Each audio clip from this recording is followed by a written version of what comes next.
तो गाइज आज की इस वीडियो में हम बात करने वाले हैं सेथ रॉलिंस के ऊपर WWE को हुए नुकसान के ऊपर और क्या वाकई में रोमन रेंस को पॉल हेमन की जरूरत है, जानेंगे आज की इस वीडियो में। नमस्कार दोस्तों, मेरा नाम है गौरव और आप देख रहे हैं WWE हिंदी गॉसिप्स। WHG।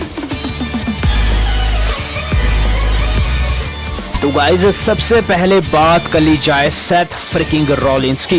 तो गाइज सेथ फ्रिकिंग रॉलिंस का हाल ही में एक इंटरव्यू हुआ जिसके अंदर उन्होंने खुद को 2018 का सबसे बेस्ट प्लेयर बताया है। यहाँ सेथ रॉलिंस के अनुसार पिछले समर स्लैम से लेकर इस समर स्लैम तक सबसे ज्यादा अगर किसी ने परिश्रम किया है तो वो खुद सेथ रॉलिंस है। उन्होंने कहा कि 2018 के अंदर मैंने बहुत उतार चढ़ाव देखे हैं और मुझे नहीं लगता कि मेरे लेवल का कोई और प्लेयर होगा 2018 के अंदर। उन्होंने यहाँ दोस्तों एजे स्टाइल्स को अलग रखते हुए ये बात कही। उनका कहना ये था कि एजे स्टाइल्स ने भी मेरे लेवल का परिश्रम किया है, लेकिन दोस्तों उनके अनुसार वही बेस्ट है। तो गाइज अगर आप मुझसे पूछे सेथ रॉलिंस यहाँ बिल्कुल सही है, क्योंकि दोस्तों पिछले साल अगर आप देखें तो कई सुपरस्टार्स वहां बीमार हो गए थे, जैसे कि Roman Reigns, dean Ambrose injured हो गए थे।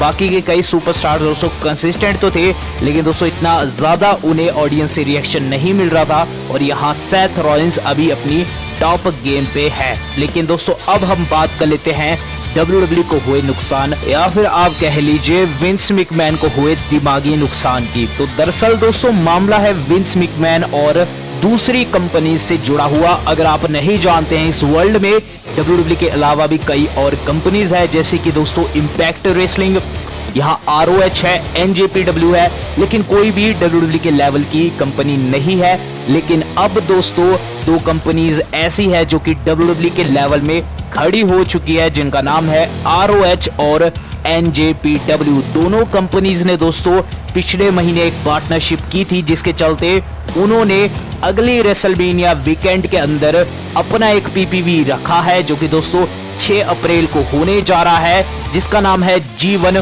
Super card. और उन्होंने बुक किया है दुनिया का सबसे बड़ा अरीना मैडिसन स्क्वायर गार्डन। जी हाँ दोस्तों, आपने बिल्कुल सही सुना। जिस चीज को WWE अपनी जागीर समझता था वही चीज उनसे छीन ली गई है। यहाँ दोस्तों G1 PPV जो कि NJPW और ROH का होने जा रहा है 6 अप्रैल 2019 को, उसकी टिकटें पूरी की पूरी बिक चुकी है। और इससे विंस मैकमैन सदमे में आ चुके हैं, क्योंकि दोस्तों यहाँ पहली बार ऐसा हुआ है कि किसी ने मैडिसन स्क्वायर गार्डन बुक किया है। लेकिन दोस्तों अब हम बात कर लेते हैं अपनी मेन खबर की, जो कि जुड़ी हुई है बिग डॉग रोमन रेंस से। तो गाइस रोमन रेंस ने हाल ही में न्यूज वीक नामक एक कंपनी या फिर आप कह लीजिए चैनल को एक इंटरव्यू दिया है, जिसके अंदर दोस्तों उन्होंने पॉल हेमन से लेकर ब्रॉक लेसनर से समर स्लैम में फाइट की सारी बातें क्लियर की है। जानेंगे क्या कुछ कहा रोमन रेंस ने और क्या कुछ हो सकता है नियर फ्यूचर के अंदर। तो गाइज उनसे पहला सवाल ये था कि ब्रॉक लेसनर से आप कई बार फाइट कर चुके हैं, इस बार जो फाइट होने वाली है समर स्लैम में वो अलग कैसे।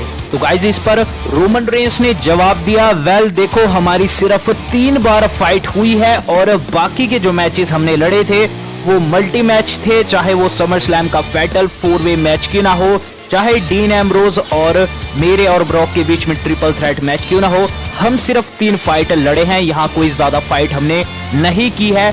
बात की जाए ये मैच कैसे अलग है, यहाँ ब्रॉक लेसनर काफी ज्यादा ताकतवर दिख रहे हैं और यहाँ उन्हें फेस करना एक बड़ी चुनौती होगा। तो दोस्तों ये उनका पहला सवाल का जवाब था। लेकिन दूसरा सवाल दोस्तों हमारी इस वीडियो का मेन सवाल है, जो कि पॉल हेमन से जुड़ा हुआ सवाल ये था कि पॉल हेमन के साथ क्या आप काम करना चाहेंगे, यानी कि वो आपके प्रोमो काटे। तो दोस्तों इस पर रोमन रेंस बोले ना, यहाँ मुझे उनकी कोई भी जरूरत नहीं है, मैं खुद के प्रोमो खुद ही काटना चाहता हूँ और मुझे ये चीज पसंद है। प्रोमो थोड़े लंबे हो जाते हैं लेकिन स्टिल मुझे ये चीज पसंद है। यहाँ दोस्तों रोमन रेंस के अनुसार अकेले प्रोमो काटने से व्यक्ति ग्रो करता है और उनके लिए एक कूल चीज है। यानी कि दोस्तों यहाँ रोमन रेंस का कहना यह है कि उन्हें पॉल हेमन की जरूरत नहीं है। लेकिन दोस्तों मैं आपसे पूछना चाहूंगा, क्या रोमन रेंस को वाकई में पॉल हेमन की जरूरत है कि नहीं? अपना अपना जवाब अलग से देना मत भूले। वेल आज तक के लिए इतना ही। धन्यवाद। शब्बा खैर।